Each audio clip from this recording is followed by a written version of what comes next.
Today on Fortnite, I got second place. I was so close. Mom, will you get me a snack? Mom! It's time for adult conversation. With me, your host, Brandy Ferner.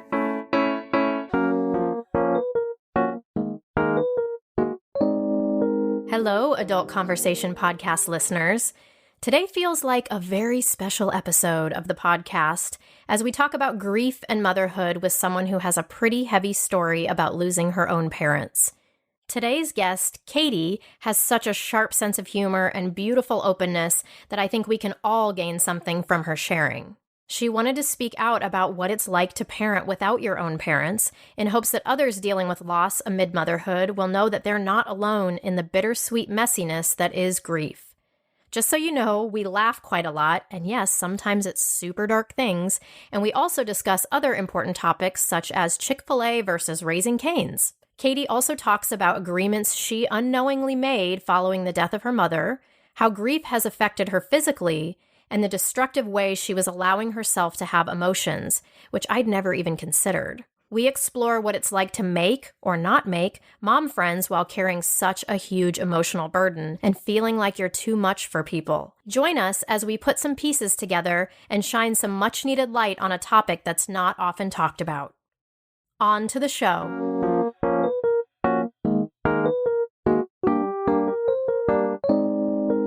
Today on the podcast, I'm joined by Caity, and Caity brings a unique story and situation that I felt like you, the listeners, might benefit from hearing and maybe excavating with us.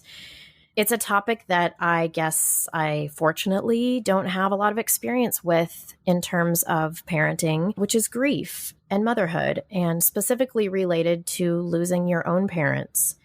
You know, what does it look like to become a parent without parents? And before you turn this off because you think it's too heavy, please know that Caity is a fan of gallows humor. So there may even be more laughing than usual. So welcome, Caity. Welcome to the podcast.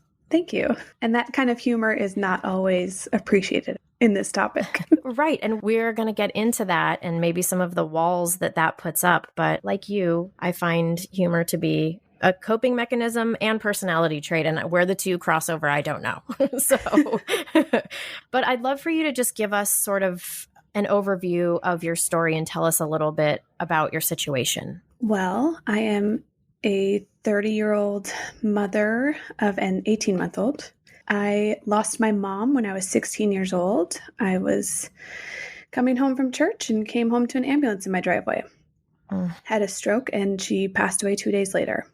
Wow. Between then and now, I have lost all 4 of my grandparents, and I just recently lost my dad January 1st, 2018, which also happened to be only a month and a half before my daughter was born.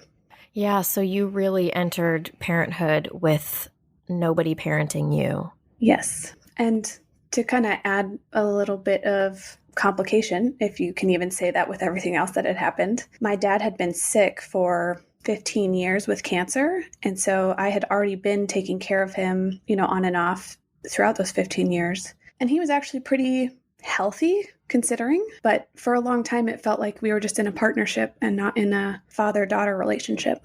Got it. So this idea of you being parented or being caretaken, even by your dad who was remaining, like that wasn't a thing. You were the parent in that relationship as well. And in the end there, is that right? I mean, that's what it felt like. I'm sure if we had my dad on here, he would feel exactly opposite because he definitely still worried. He still cared for me. But it was more that I felt like I needed to take on that responsibility, that I needed to take on the things that, and not in a weird way, let's just put that out there, but take on the responsibility of what a wife would do, help care for him and help clean his house, make sure he was getting things done, because he really didn't have anybody else to help him. So you have no siblings, is that right? Well, I have a half brother, but brother is very loosely used. Okay. He is 22 years older than I am. He was my dad's first child in a different marriage. So you guys didn't grow up together. Your age difference was so different that you really weren't even a part of each other's lives, I would imagine. Right. So on top of that, he has bipolar disorder. When I was younger, I didn't really understand what that meant. All I knew was he would just get into these fits of rage. I was really confused. Where did that come from? And so I kind of backed off and kept my distance. And, I know a little bit more about bipolar disorder now, and I know that it's not all his fault, but we just never created a relationship. Man, that's a lot. Yeah, I feel like how are we even going to tackle this? How is it possible to talk about the ins and outs of this in just sort of a short-ish podcast? But dang it, we're gonna do our damnedest. But before we do that, what is something that you think the listeners need to know about you? I feel very deeply. Some people think, that's similar to bipolar, where you have these huge mood swings. I'm very compassionate. So I really like those highs are very high. The lows can be really low. Mm-hmm. Of course, it's hard to know how much of that is shaped by grief, since it was during my early developmental stages that I lost my mom. So, right. Like, how do you know who you are with and without grief? Right. Like, would I even be who I am today if I hadn't lost all these people? Right. Okay. So will you walk us through your journey? I remember when we had first talked about this, I believe the word hot mess is what you had used.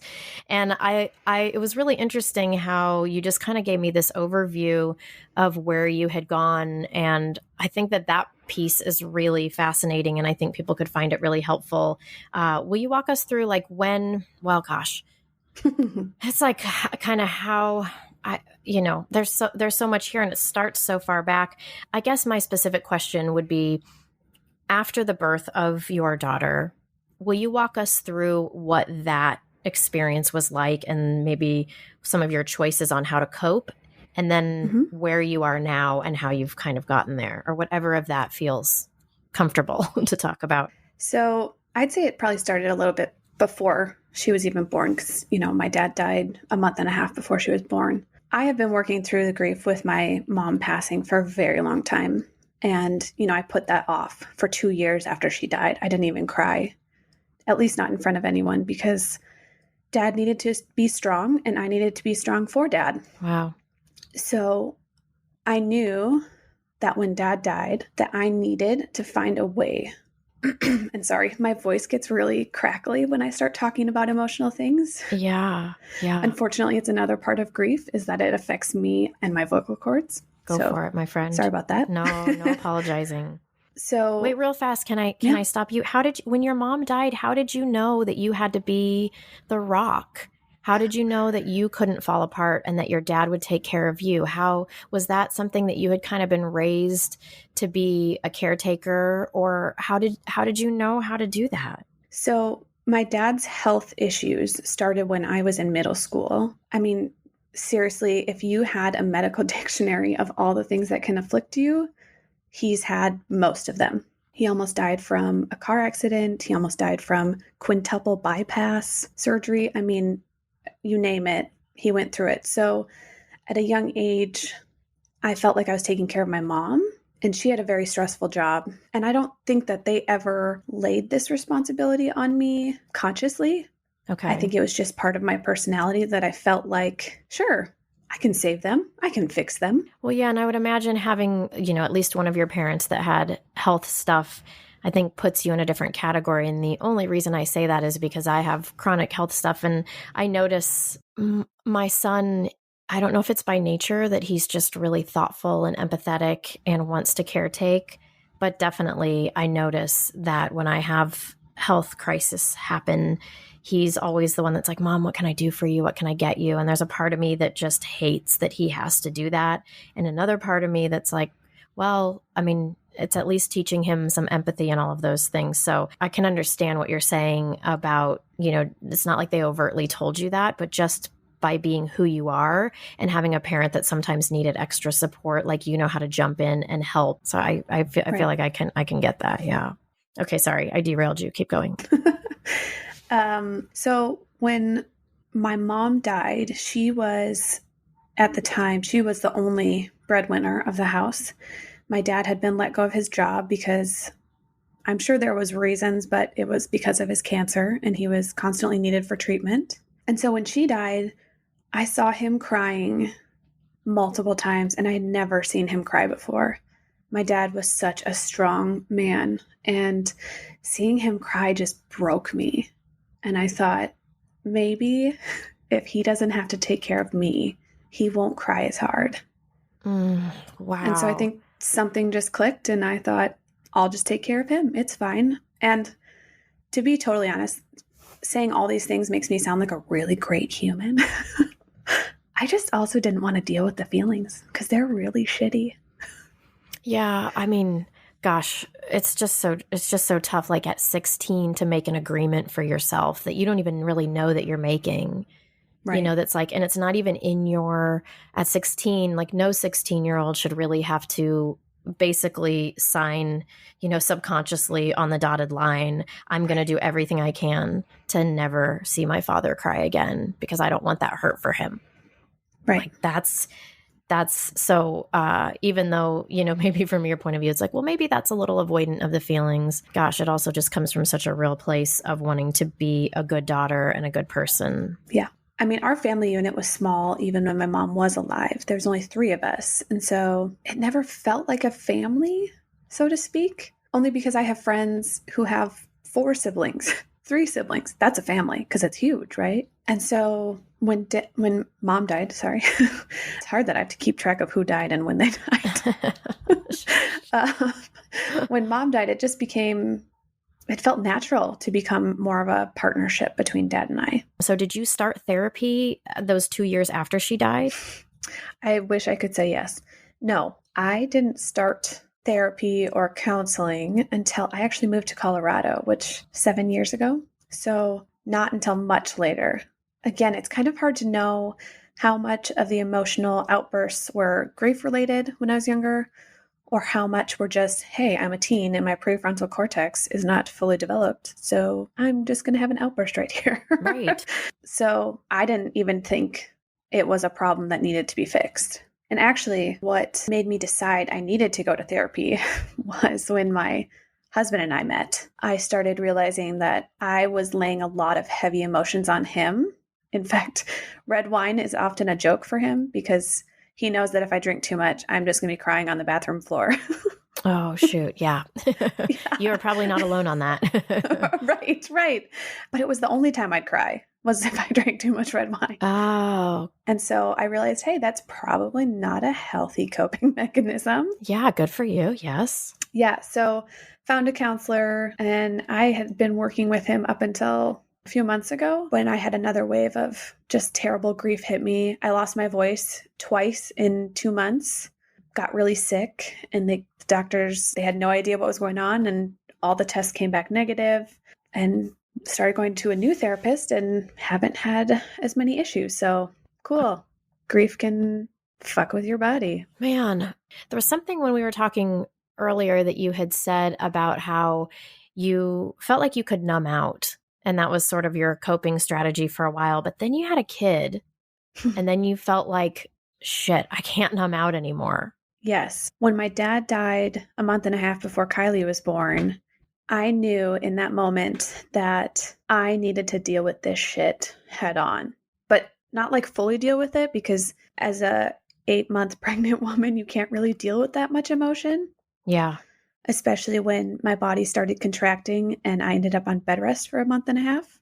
So I knew I couldn't fully work on the grief, but I also knew I couldn't just shove it down. As we've talked before, I feel like grief is a little bit like having a 1 liter of Diet Coke.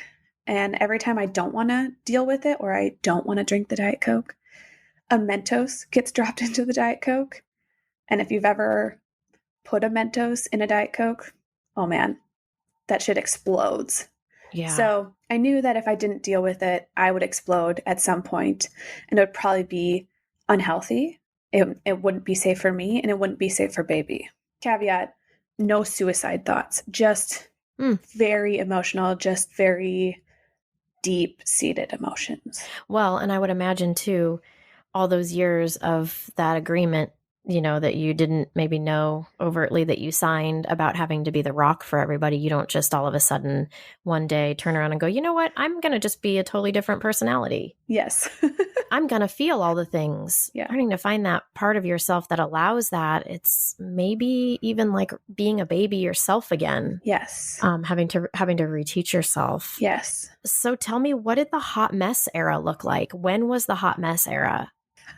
I mean, and maybe we're still in the hot mess era. I mean, I feel like we all, to a certain extent, are in the hot mess era. But, when you were talking about it with me, where do you think that time frame is?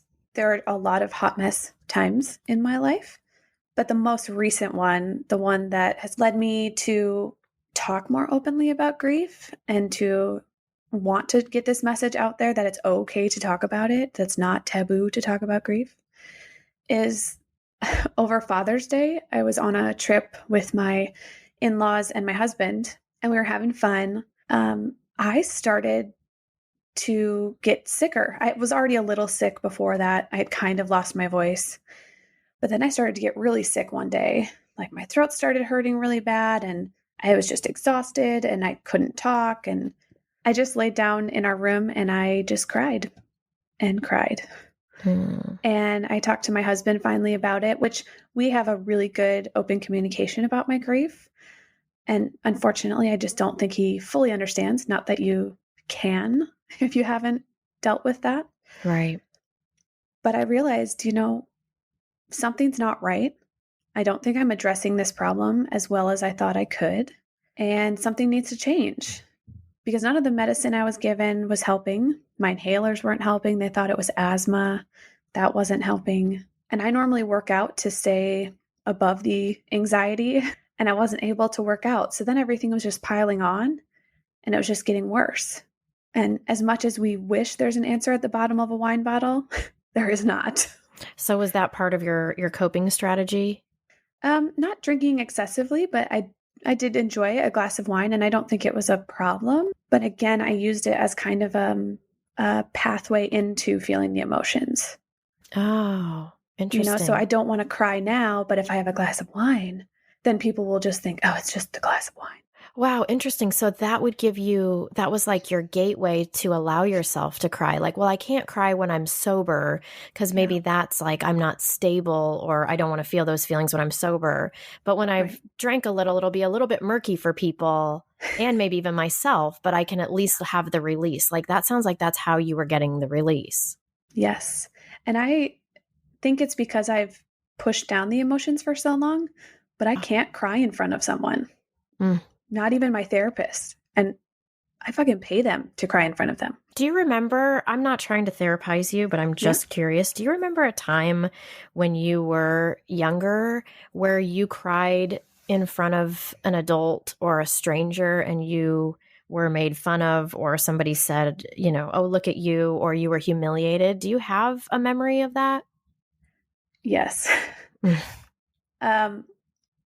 wasn't necessarily crying, but I had a panic attack. And at the time, I had no idea what a panic attack was. How old were you? 18, maybe. So it was right after mom had died. And I was with my ex's mom, and I had a panic attack, and it scared the heck out of me, of course. I mean, if you've ever had a panic attack, you're not in control. Things happen to your body that... You think you're dying. Yep. Yeah. Well, my panic attack kind of looked like a seizure from the outside. And I was told, I was sat down, and my ex's mom said, I think you're depressed. I think you need medication. Now, of course, she said that after she had just yelled at me for having the panic attack. So I don't know if that was the point that made me want to just, okay, let's just not feel these things because apparently people don't understand this. But it was definitely, it still makes me feel crappy inside when I think about that situation. What a shitty response that she had to you, to not be just compassionate, but to immediately try to fix you or tell you what was wrong or any of that, especially in such a scary moment, that the panic is. Goodness. Yeah. Do you notice from that moment, like if you can kind of like look at your life from maybe like a bigger perspective, like you were above it a little bit and could see like a timeline, do you notice that after that moment, you clammed up even more than you had before? Do you notice that moment as a real shift in your coping mechanisms or your ability to cry? I've never thought about it. I think it was just so many little things that led to it. Yeah. We all have like such fears about, all of us do, about who we are, what it means about us because XYZ happened. And so I Right. wonder in that moment when you were being reprimanded for having feelings that were absolutely, I mean, it's like a panic attack. You can't control that. So it's not like you were acting a certain way. It's just this rush of adrenaline Right. overcame you at an overwhelming rate. And also then couple that with the loss of your mother and also being the rock for your father and all the other complicated stuff, to have somebody judge you in that exact fucking moment is just so harsh that I can imagine your brain went to a place where it was like, because this happened, because this person, told me that I was depressed or I needed help or medication or whatever, I am, fill in the blank, whatever that thing is, that's like a negative self-belief, of some kind. I am a mess or I'm a failure or I'm broken or whatever it is. And then it's like, once we, and I don't know if any of this resonates with you, but it's like once we have that negative self-belief about ourselves, then we start living like subconsciously that dictates our actions about things. And we sometimes don't even know it, which is why it feels maybe minor, but it's like, it's so not minor when it's in the foundation. Do you feel like in that moment, did you believe something to be true about yourself because you'd been reprimanded like that or because somebody had seen you at this really vulnerable, messy place? Yeah. So you kind of create this image of the person you think that the people around you want to see. And that person that I was listened to everyone and was very easily manipulated. Yeah. So when she told me that, I thought, oh my gosh, I'm totally broken. I need to get fixed. I don't remember when the point was that I decided, fuck this. That's not who I am. You don't get to tell me if I'm, especially not like that. You don't get to tell me I'm depressed by forcing it on me. We can have a conversation about it. You can bring it up if I seem to feel confident in our relationship or if I'm comfortable with it. But you don't get to tell me that I'm broken and that I need to be fixed. Yeah. And when they're not taking into account the loss that you've been through. Right. Like that's just like it sounds like it was just like oh, you're depressed, but it's like, wait a minute, where is the space for like the real grasping and empathy and compassion for like, girlfriend, you have been through some shit that no 16-year-old should have to go through. That piece seems like it was missing, clearly. Definitely. So then moving past this moment, which is just interesting how then you find yourself years later not feeling like you can fall apart in front of people, which I would imagine there's some listeners out there that are like, oh my God, that's my story too. Yeah. I hadn't personally, I had never thought about people drinking as a way, and not, necessarily like overindulging a ton, but just drinking as a way to allow themselves to feel emotions, but but being able to have something to blame it on that wasn't them being like a weak mess. Oh, but I was just drunk. Right. Yeah. I can totally see that and get that. So then that night where you were just crying and crying, was there a shift that happened after that? That you felt like, I can't do this? Or did something change after you said you had that experience on Father's Day? Yes, there was a shift. And it almost felt like a weight had lifted off my shoulders. And did you get that in that moment on the floor, or was that not till the day after?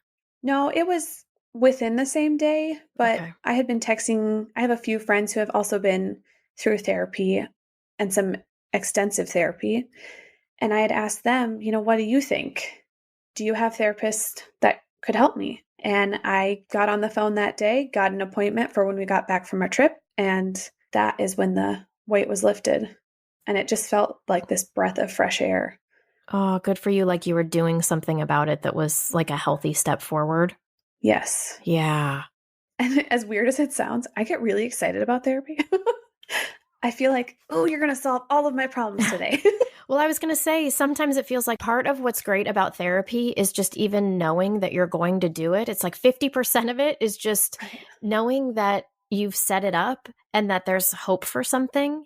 And then the other 50% is the actual, like, really fucking hard work that you do. Right. But there's something about having something scheduled and knowing I'm doing something. I have something to look forward to. There is going to be help. And then you don't have to question, am I doing the right thing? Am I not? Like, you're like, I already have it set up. Like, I'm moving towards it. I think that's a huge, that can feel like therapy in itself. Yes. After you started getting that therapy, has that been like a different path away from the hot mess path? Like, do you feel like you're making big gains once you sort of had that rock bottom moment of crying and realizing like, this isn't healthy? Yeah. So I still feel like a hot mess, but it's not always grief related. It might just be the hot mess mom express that we're all on. And there are days when, I said going to therapy, I feel like, oh, she's going to fix all of my problems. Yeah. And then I leave and I think, well, what the fuck? What do we even talk about? But as I move on from week to week, I can tell that something is changing. I can't quite put my finger on it, but I'm definitely moving in the right direction. And I'm not saying my previous therapist, who was awesome, I'm not saying he was bad. I just think we weren't going about it in the right way. So, having almost like a change of scenery, change of pace helped. Right. And it sounds like even if he was the world's most amazing therapist, sometimes until we hit rock bottom on something and really realize it, that's where the change happens. Like, kind of like what you're saying, like, I feel like this person's going to like fix everything. And then the moment that you realize, oh my God, I'm the one that has to fix this. Like, I can't give this to somebody else. There's probably, call me crazy, but there's probably going to be bigger changes when we really realize that that stuff can be in our hands. Right. We haven't talked much about how parenting came into this equation. And I'm really curious about that, how becoming a mother and then just the daily duties of motherhood, like the things that it brought up for you in terms of grief, and then how you coped with those or didn't cope with those. Like, how does your daughter and being her mother fit into all of this? So to start it off, I firmly believe that children have a very strong connection with the spiritual world. Mm-hmm. And I know that sounds woo-woo-y, but no, I'm on the same woo page as you with that. Same woo page. Good. Yep. I feel like my daughter knew my mom, and I feel like she met my dad before she was born.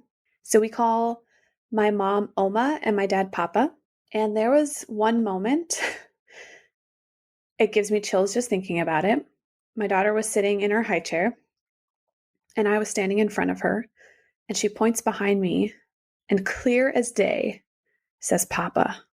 And I just started to cry. I got the chills, and I asked her, is Papa in the room? And she just smiled. And so even though she's never met him on this side of death, I feel like she knows him. She also recognizes him in pictures. She'll smile and say, Papa. And so that's very sweet. I bet it's both things, right? I bet it's like comforting in a sense, and then also super sad. And it's like brings, I would imagine like is that like much of your experience is both of those things? Oh, yes. Like the bittersweetness of it. Because I would imagine all of this mom stuff that brings back memories of when we were kids, or you think, oh, my mom would think, or my dad would think, she's so cute right now. Like, that's such a warm feeling, but it's got such a cut in the middle of it. Right.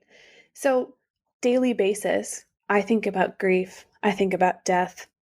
I think about parenting with those things. I really enjoy parenting. And there are times when I would love to ask my parents, hey, what did you do in this situation? Right. Hey, was I like this? Did I do that? That's like such a part, like you just, there's like a visual I'm having where it's just like a hole in information. There's all this stuff and it happened, but like, I'm like, I don't even want to say this because I feel like it's rubbing salt in a wound, but it's like, you'll never get that information, but it exists. Right. Right. And then on top of that, I have a really hard time pulling memories from my brain. That kind of symptom can occur with a lot of grief from forcing down memories and keeping them at bay. And you can ruin your memory that way. I mean, you basically have amnesia. But so I really struggle with that because I can't remember things. People will ask me what my parents were like when I was younger. I remember death. I remember some fun times, but I remember my mom dying. Hmm. I do remember a lot of time with my dad, but I also had 28 years with him. So most of my memories are after my mom died. Do you feel like a pressure to make the most of every single moment with your daughter? Yes, and it's terrible. Yeah. Yeah. I can imagine when someone parents off of a wound or something that they're like, I will never let this happen. I never want my daughter to feel about me how I felt about my mom, or have this sort of experience. What it does to the parent is it gives you no options, because if that's Yes. always your MO, then when you're parenting, you can never take a second away. You can never step back. You can never call the babysitter, because every choice you're making is put through the strainer of, am I making the most of this moment? And that's so much pressure and energy to do that. And most people who don't come from loss don't have to think about that. So they can check out as a mom for a little bit. But do you feel like you can not check out? So I actually don't feel that way. Okay. Okay. What I feel is what most people say when they lose somebody is, oh, just don't take life for granted. Love every moment. And I say that really sarcastically because I do believe it, but it's also one of those cliche lines like, God has a purpose in all this. Okay, well, if you say that to my face one more time, I'm going to punch you in the face. Yeah, can we just have a disclaimer that if anybody loses anybody, you never say that, like, well, that's how God intended it. Right. Like, never, ever. I mean, I don't even know why we have to say that so overtly and that people would even do that. But just anybody listening, like, if you've done that before, just pretend you never did it and never do it again. Okay. Or my least favorite one, Oh, no. God never gives you anything more than you can handle. Okay. Well, then he thought I was really fucking strong. Well, I mean, I think a good reply to that is, this is just awful and dark. But I think a nice reply to that is like, wow, so Robin Williams, what happened there? Oh, jeez. Like, just start naming suicides and then just Right. see where we go with that. Great. Right. Look where that Good. ended up. Yeah. Jeez. Okay. Yes. Yeah. Anywho. But I mean, I wonder, do those people not know? Do the people who say God doesn't give you more than you can handle, do they not know about suicide? Like, are they just like, well, that's different? Right. I think Anyway. it's just a cliche thing that you don't know what to say. Mm-hmm. And I wish I could be here to tell you, here are the magic words to say to people who are grieving. But honestly, there's no such thing. Oh, but that right there, even just what you just said. So anybody out there who does find themselves saying, God doesn't give you more than you can handle, you just gave them something else to say, which is, Yeah. I wish I could tell you magic words that would take it all away, but there's nothing. Right. Like, just that. Right. But I will say, on the flip side of it, I hate it when people tell me that phrase, but there are times when I kind of live by it of like, okay, I've lost my mom, I've lost my dad, I've lost both sets of my grandparents. God wouldn't give me anything else to handle because I'm not strong enough. So I almost subconsciously live it. Interesting. But only that side of, well, he won't, for instance, he wouldn't give me a miscarriage, which I feel like that also comes down a whole different line of thinking that Yes. is also maybe a little fucked up. Okay, but then if you think about it in terms, if you live your life like that, I mean, what are the odds? Like, okay, this is getting, this is just, everybody who's listening is like, you guys are so depressing. Oh my God. So if you have that thinking though, that like, God surely wouldn't give me anything more, do you think you're going to get through the rest of your life without something else? Oh God, no. So then how does that belief help you? Because then if something were to happen, then wouldn't you just be in a deeper hole because you believed that hole was never going to be coming for you? It's a Band-Aid, I'd say. Okay. Okay. Because I know even leading up to my dad's death, I thought, okay, dad's going to die. He's been sick for a long time. And he was 75 when he died. So he was 47 when they had me. So he was older already. So I knew there wasn't much time left. And I always had the feeling it would suck, but I could survive. And I still feel that way. But right now, when I'm in the deep shit, it's not even been 2 years yet since he died. Yeah. I just need temporary band-aids to make it through, because I'm not willing to sit in sure, my husband could die tomorrow. I would make it through, but it would suck. Yes. Okay. So then going back to your daughter and how she fits in this picture and what parenting looks like. So the living in the moment that we were talking about a little bit, where I said, don't take life for granted, makes me feel like I can't be mad at her ever, or I can't ever discipline her, which I said earlier, I feel things strongly. I also feel anger very strongly. And I do believe strongly in discipline. I'm not honestly sure what that looks like just yet. She's only 18 months old, so we haven't had to figure that out quite yet. Right. Don't worry. You'll get plenty Right. of chances. But it almost sets you up for this. You can't make a mistake because life is so short. Just let her eat the candy. Just let her break the rules. Just let her stay up a little bit later. And it kind of goes along with marriage. Best advice I think I got when I got married was, it's okay to go to bed angry. You don't need to just push your emotions under the rug and just forgive easily and go to bed just so you don't go to bed angry. Now, I'm not saying harbor this anger forever. You need to talk about it, definitely. No, I get it.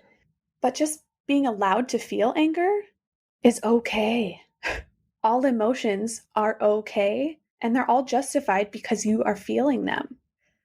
But acting upon them is a whole different story. That's such a challenge in parenting. But Caity, I'm like, as I'm putting your pieces together, I'm seeing that you come from a place of, I have to be strong. I can't fall apart. Basically, I can't be human. Like, I can't be human because I have had to be the rock, and I continue to do so. But so that's like where you come from. And then here parenting with, moving forward with your daughter, you have the same, is prison too hard of a word? Which is, you can't be human on this end because you want to enjoy every moment because life's so short. So where in this puzzle of life do you get to feel uncomfortable feelings? And I don't mean just uncomfortable feelings for you, but feelings that might be uncomfortable for other people. Like, where do you get to be a human who falls apart and cracks like an egg if you need to? Not that it's like you fall apart and then that's just like, that's it. You're just falling apart for the rest of your life. But does it, like, when I'm saying this, do you see how on every angle you have to still be the rock? Definitely. And that's why I want to start this conversation of grief, because I know I'm not the only one who feels this way. And if I'm not the only one, we have a lot of broken people out there who are trying to hold themselves together with Scotch tape. And I want the world to be a place where we're all comfortable talking about this shit. It's heavy. And as you were talking earlier, you said like people out there are probably thinking, wow, this is some dark shit. I get that and I agree with that. But I also live this every single fucking day. So for you to sit down for 45 minutes and listen to it is huge, because it allows me time to take it off my shoulders and slowly unpack it. I love that idea. I love that, just being heard by people who may not even have any sort of personal connection to this, but just you being able to share your experience and be listened to is therapeutic and healing for you. Right. And to not be told what's wrong or what's right. Obviously, within the bounds of being safe to yourself and others, emotions are not bad things. They're not something we should hide. They're something we should embrace. We should understand. We should be able to call out, hey, I feel like shit today and I'm super angry, but it's actually because I'm really sad and I haven't had a chance to let those tears out in a safe place. Right. So if you were, let's just hypothetical question, if you were in a safe place And I don't know what that looks like for you. Maybe that's being alone. Maybe that's being with a really close friend. Maybe that's being with your therapist. If you were hypothetically in a situation that you felt safe enough to fall apart, what would you allow yourself to do? Like, what would that look like for you? It would look fucking ugly. Yeah. No makeup because I cried it all off. I'd probably be grabbing my stomach because I don't know if you've ever had these tears. You cry so hard, it feels like you're going to throw up, and you're just curled up in a ball. And sometimes screaming. I like to scream into a pillow because I don't really like loud noises. And maybe that's because of where I'm at emotionally. I get very triggered very easily. My safe space would actually be, this is kind of weird, but a bathroom, and you make it like a steam room. So you sit on the countertop, turn on the shower full blast, have the curtain closed. And part of that comes from when my mom was still alive. She would get ready in the morning, and I would sit down on the floor, and I would wear those big t-shirts to bed. So I would like attach it to the register on the floor so that the heat was coming like directly at my back. Oh my God, the grit, and put your knees up so that you were like, Yes. It was all enclosed. Yep. And then I put a blanket over top so like no heat was going to escape. And that was my safe space. And so I feel now, even though mom isn't here and has not been here for a very long time, I can go into a bathroom, doesn't matter where, turn on the shower, shut the shower curtain, and I can feel like she's there. I can embrace the comfort of knowing my mom's there. So is this something that you do or have done? Yeah. I actually, when I was pregnant with Kylie, I did a steam room every day before I went to work. I wouldn't cry every day. I would just sit in there, and I try not to bring in technology. I try not to bring in a book or anything that would distract from me just sitting in my feelings. So it sounds like at the beginning I was thinking that, you were talking about being like the Mentos and the Coke and pushing down your feelings. But now I'm hearing that it actually kind of sounds like you have a hard time having these feelings in front of people. But it sounds like you really know how to let yourself get yourself in an environment where you can have these feelings safely. That's amazing. Yes. And it's taken me a very long time to find those things. I'd say probably within the last year. I love to write. I have a blog. I'm working on a book. Awesome. Honestly, just talking about it with people, which there are certain people I feel very comfortable talking about grief with. And then there are other people that kind of look at me and for no reason other than they just haven't shared experiences similar. It's very uncomfortable. And you can tell they're uncomfortable. So then, I can take it on as well. Like, oh, maybe we shouldn't talk about this. So the weather. Right. Yeah. Let's talk about something lighter. Right. Yeah. So that has me then wondering, because we've talked a little bit about this, what has your experience been in trying to make friends with other moms? You've got a lot of this heavy stuff going on, but it's interesting too, because your personality is so fun and you've got a great sense of humor that maybe people don't know that you have this stuff with you, but then it's also got to be like, if you can't really talk about this stuff with people and have them sort of be able to handle it, like, then how can you be with people? So what has your experience been trying to make mom friends? How has that gone? So it's gone both ways. I found some really great friends who are very helpful. And then I found some other people who, honestly, I think I just want to be so much more intentional about my relationships. Like, if you can't get to the nitty gritty, the shitty part of my life and still love me, and let's say within the first date, really, I don't really have time for it. Yes. I don't have time for our friendship, and I don't have energy for it. Some of the things I've encountered are probably just my own biased and my own self-conscious feelings of, oh, they probably don't want to hear it. Or that feeling of, man, I talk about grief a lot. Maybe it's too much. Maybe it's too much dark shit. Maybe there's not enough like laughter in this. And of course, not everybody gets the gallow humor like you and I do. Yeah, for sure. And pretty quick who doesn't. I mean, right. It's like, it doesn't take you very long to figure out like, oh, I shouldn't probably have a conversation with that person. Right. Like when I joke about how terrible my parents are at being grandparents, like they never call, they never send gifts. What the fuck? And people are like, excuse me. I say, here's what I say. I say you get in a mommy and me group And you just open with that and you just see who's still standing after that. And then those people, you hunt them down and they're your best friends. Like, Right. go intense right off the bat, and then you're not dealing with bullshit people. Just go for it. And then report back to me how it goes. Right. Video would be preferable if possible. On the other side of that, though, there is a little bit of me that feels like I'm just too much for some people. Because I lost most of my family within the last 5 years. So even before that, I already felt like a lot to some people. And I've actually been told that. Like, wow, Caity, you're a little too much, which that sucks for them. But of course, it's easy to say if somebody doesn't want to be around you, they don't deserve to be around you. Yeah. But then there's that fear of, well, what if I end up alone? Right. What if I scare everyone away because I am like this and I am too much? Maybe it's me. And then yes, that's such a real thought. And then my mind goes to, you just haven't found your freaks yet. You just, I mean, honestly, you haven't gone in the room and made a really dark joke about your dead parents and seen who was like laughing. Right. Like, there's always somebody to laugh at the darkest joke. We just haven't found them yet. It could be possible.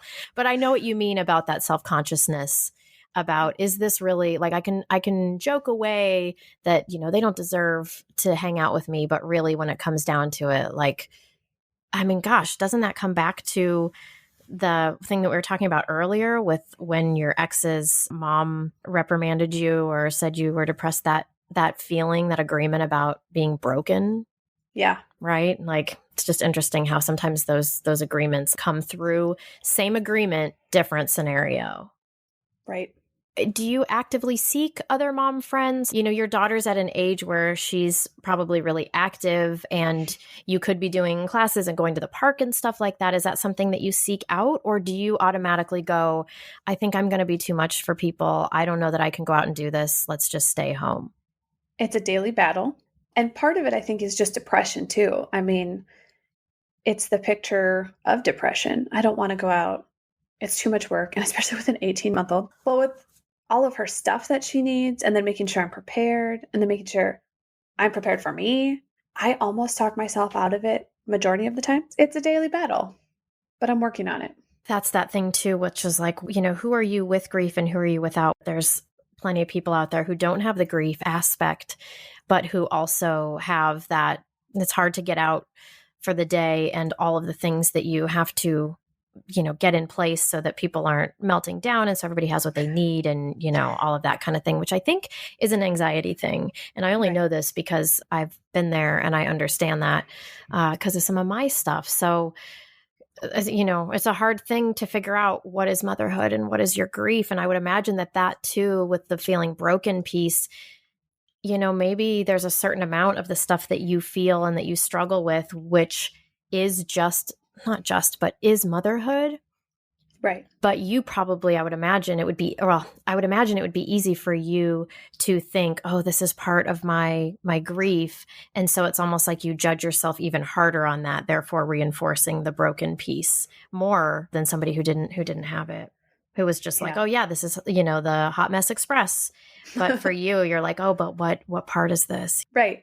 And to some extent, because I have lived in that caretaker role for so long, and I've recently realized how crushing it can be, really, because it can take over my life. And so to some extent, I avoid relationships because of that, because I don't need to caretake for another person. There are some days when my burdens are already heavy enough. I can't even imagine trying to take on somebody else's. Because as much as I'd like to say I can listen to somebody's story about, a crappy coworker or a really terrible experience they had without taking it on, I can't. I take on a piece of that and I hold it. And there are some days when I'm so crushed by all of those pieces I've taken on that I just need to stay home. I need to stay home with Kylie. I need to only focus on the two of us. And then when my husband gets home, focus on him. But that's it. I can't spread this love out anywhere else without losing it. Good for you for knowing where your limitations are and not going beyond that. But it's hard finding the balance of, okay, is this me just being lazy? Is this me taking on too much and I need to step back? Is this my depression that's holding me back?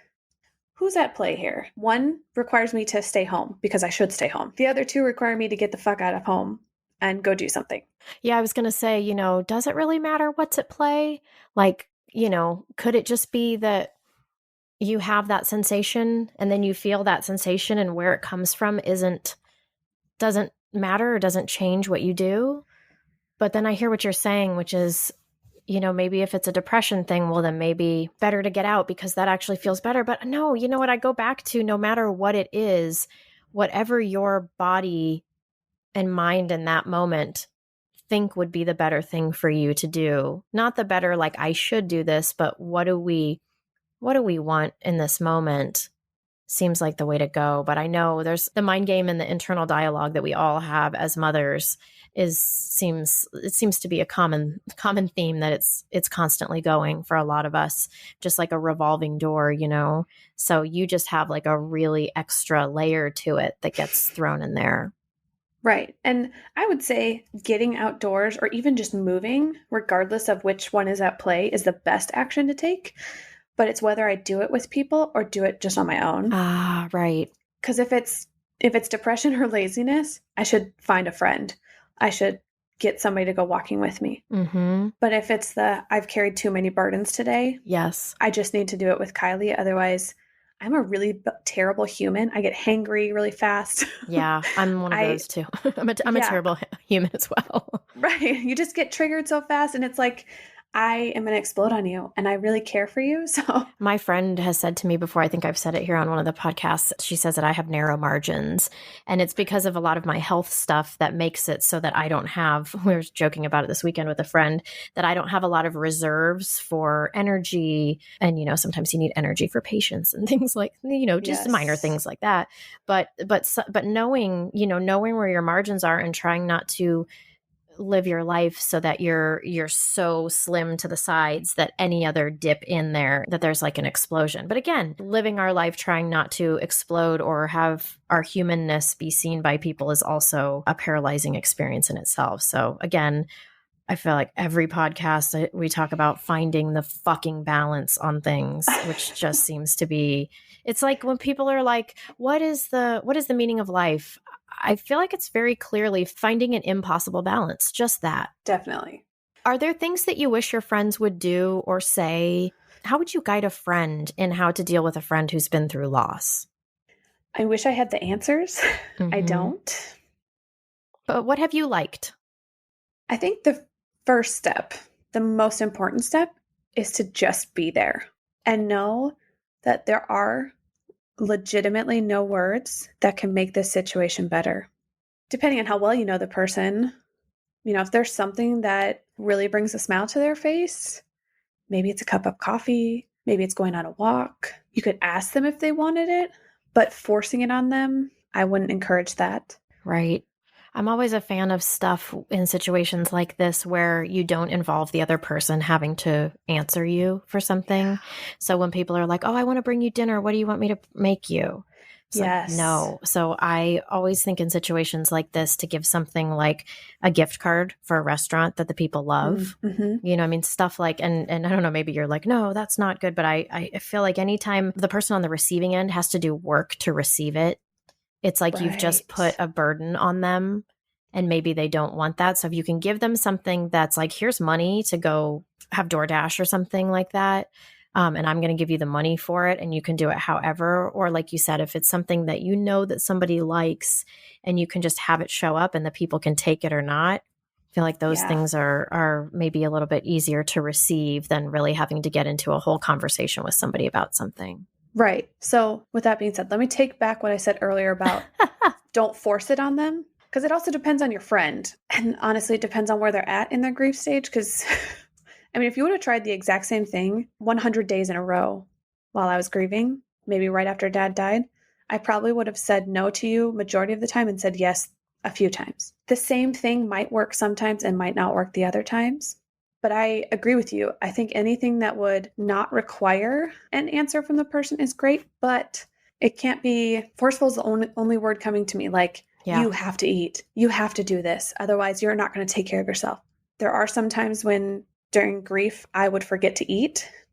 And not because I was trying to lose weight, Yeah. not Yeah. because I love food, but I would just forget because I was so caught up in the emotions or whatever was happening that day that unless somebody put food in front of my face and didn't allow me a decision of like, oh, do you want Chick-fil-A or do you want Raisin Cane's? Like I wouldn't have been able to choose. But as long as something was in front of me, I'll eat it.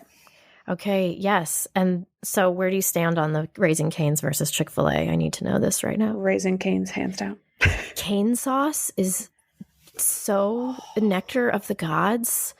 I'm a honey mustard fan, but the cane sauce is really good. Wait, Cane's has sauces other than cane sauce? It does, but only a few. They don't even have ranch. Oh, do they like shame you? Do they make you ask for it? Oh, how can you? Oh, interesting.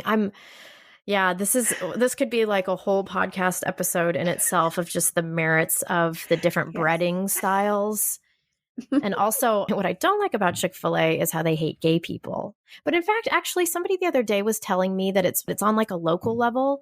We had a young man in a town near us who was killed, who was gay, and the Chick-fil-A in his neighborhood did a huge fundraiser for him and like for his services and all this kind of stuff. So somebody was telling me everybody hates Chick-fil-A, but actually it's dictated, like how shitty they are is dictated by their localness or, each branch or whatever. But anyway, what I appreciate about Chick-fil-A is that when you go up to order at their drive-through, they just say like, hi, what would you like? And they don't say chicken, what you pickin'. Okay, those make me laugh every time though. But then you're like, dude, I'll take it. What are some of the times that you've been blindsided by, like I would imagine holidays are tricky, or at least that's what people who I know who've been through grief talk about the holidays being hard. What has been your experience? I want to say yes and no to that statement. Holidays are tough, but so is every other day. There are so many firsts that happen after a death. Of course, within the first year, a lot of them occur. But also, my mom died in 2005, and she wasn't there for the birth of my first child, and that just happened in 2018. Right. So the firsts are still happening, even though my mom has been gone over a decade. And that's hard. And they hit me at random times. So it can be hearing a song. It can be, this is weird, but I have my dad's car, and I remember when he would turn the wheel, he would turn it with only like 2 fingers. And there was one time I turned the wheel, and for some reason, that image of him turning the wheel just flashed into my head. And it was totally random. It was just a memory I had that I'll never have again. Right. So literally, it can be any little moment. Yeah.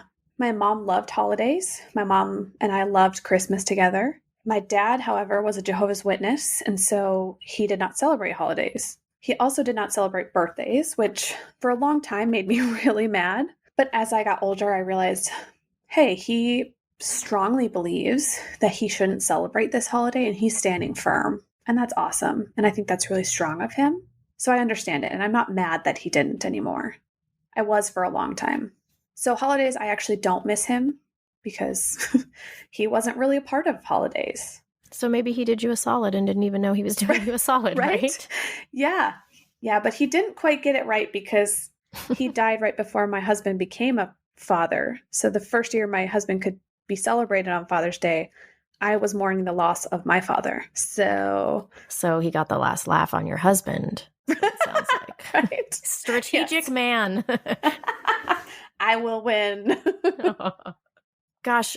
So if you had to give any sort of tip or one piece of advice for other moms who are mothering with this heavy grief, what would that be? I think the most important thing would be finding time to allow yourself to feel these things. Because even if you allowed yourself to feel the shitty emotions of grief in front of a kid, there's something that holds you back in front of your kid regardless. And so you're not fully allowing yourself to sit in the shit. Or maybe it's a really happy moment that you want to remember. I feel like you need that time to yourself so you can sit in it, think about it. You can share it with people, definitely. But I think that time alone is so important, especially as a mom, because we don't get it very often. Right. I mean, every time I go to the bathroom, my kid's at the door all of a sudden, even if dad's home. Oh, What? Can I yeah. not go to the bathroom for 2 seconds? No, you can't. And that Right. lasts till like age 12. Sorry. Yeah, cool. So finding ways to have somebody else watch your kids if you're a single mom, if it's possible to find like a drop-in daycare or maybe somebody from your church to just watch the kids for an hour even. I mean, of course, a full day of pampering and spa and coffee and wine would be awesome. Right. But sometimes that stuff is so out of our reach that then we don't do Right. anything. So, right. Right. And so it sounds like what you're saying is moms who are going through this, to give yourself permission to feel the feelings because you are inevitably holding back just because of being a mom and just the momness of not wanting to lose it in front of your kid. But then also that moms going through this grief maybe need a little bit of even extra time to themselves because of the complicated nature of it. So it's like all moms need time to be with themselves, have autonomy, be away, but then moms with grief need some extra time Right.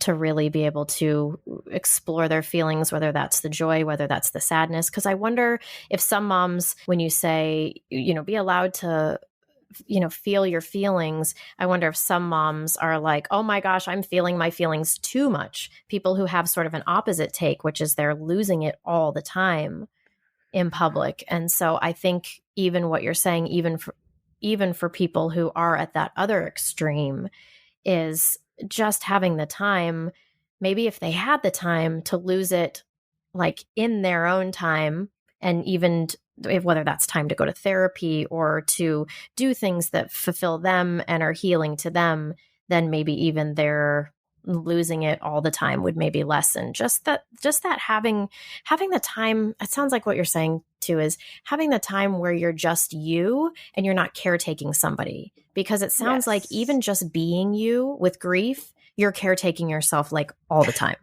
Right. Yeah. 100% agree. Yeah, both ends of the spectrum. I mean, if you feel like you're constantly losing it, I feel like there's just, and I hate this word, but self-care. I knew you were going to There's say it. there's just not enough of it. And like you said, it's not just for moms grieving. It's for moms everywhere. If you don't deal with your shit, it's going to come back and bite you in the ass. Yeah, it's funny. I have a friend. She's probably listening right now. I want to like wave hi to her, who lost her dad, and she's said that she hasn't wanted to even open that box. Like she knows it's there, and she knows it's waiting for her. And I would imagine it's a part of her life, in a daily way somehow. But it's like she's waiting for this time to sort of deal with it. So, gosh, I would imagine there's a lot of other people out there, like it's inconvenient, right? I mean, you can like attest to that. It's inconvenient to deal with your grief, and especially in parenthood where you are so busy caretaking all the time to then take on this really huge thing. But it sounds like from your experience, like, oh no, it will find you.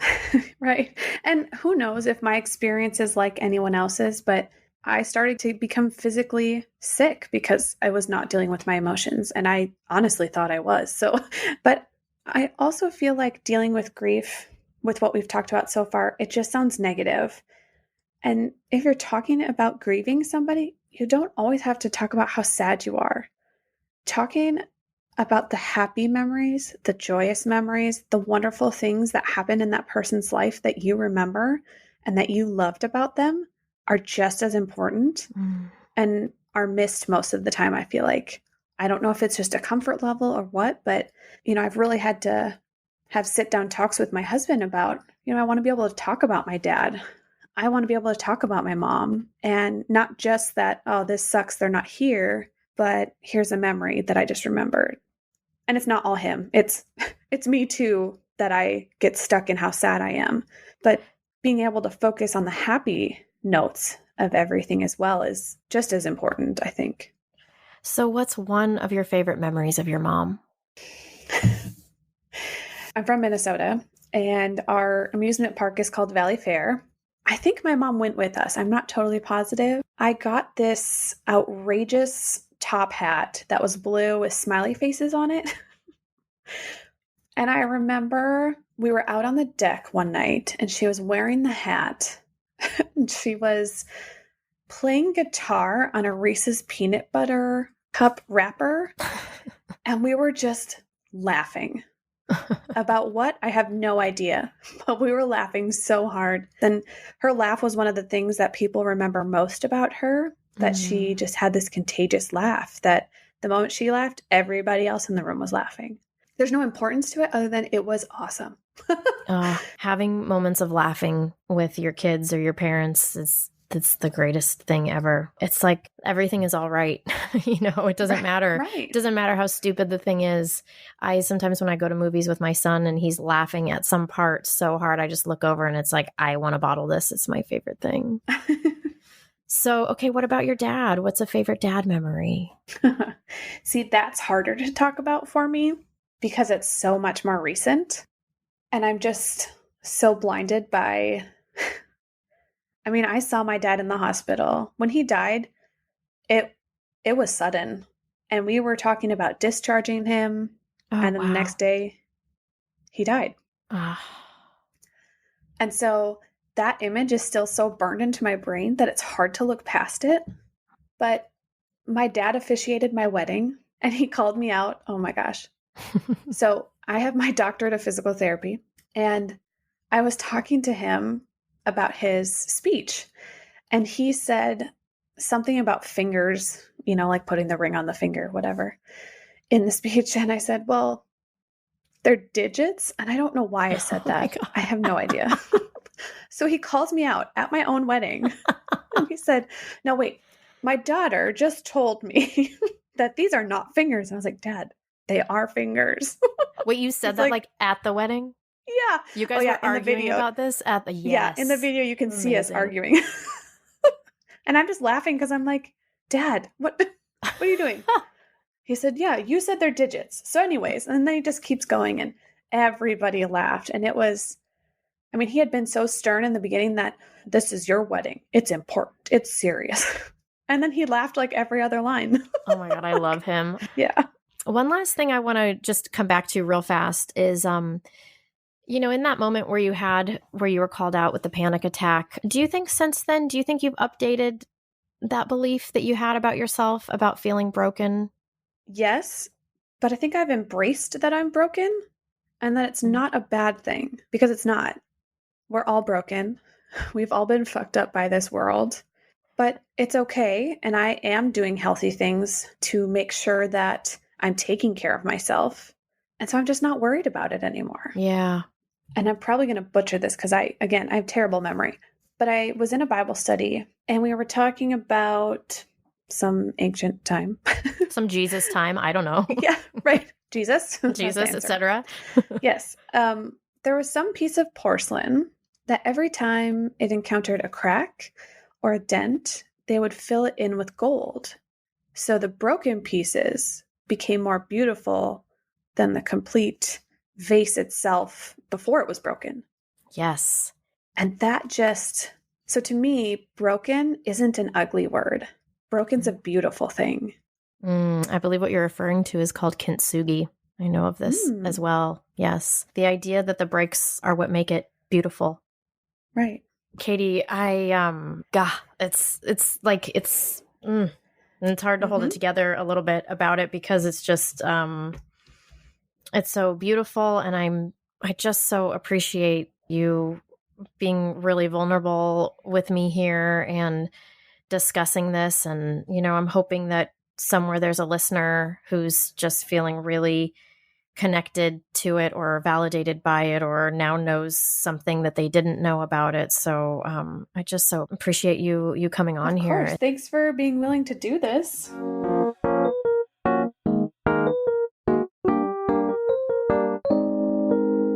As you may have noticed, there is a pattern with guests on my podcast. They are all super vulnerable. That's a must. But I just wanted to take a second to acknowledge the bravery that it takes for people to open themselves up like this. For some, it's not a huge stretch, and for others, it really is. In a way, it's like standing naked in front of a bunch of strangers. So thank you to Caity and all the other podcast guests who so bravely come here and show themselves to us. Thank you. If you want to check out Caity's blog, At Least My Feet Still Touch the Ground, you can go to www.caitysblog.home.blog And that's Caity, spelled Caity. You can also go to the podcast website where I have show notes and links to all sorts of things. And of course, for anyone who wants to discuss this topic and episode further, you can find myself and other listeners like you on our Facebook group, the Adult Conversation Podcast Discussion Group. I've added questions to vet you guys, and truthfully, one of those questions is just for my sheer entertainment. Please humor me. If you are enjoying this podcast, please subscribe or leave a rating or review. If you want to show your love in a deeper way and would like to support a mom on her side gig, which sometimes feels more like a main gig, hi, me, go to patreon.com/adultconversation. That's patreon.com/adultconversation. Thank you to all my beloved Patreon peeps who help keep this podcast alive. As always, thanks for listening.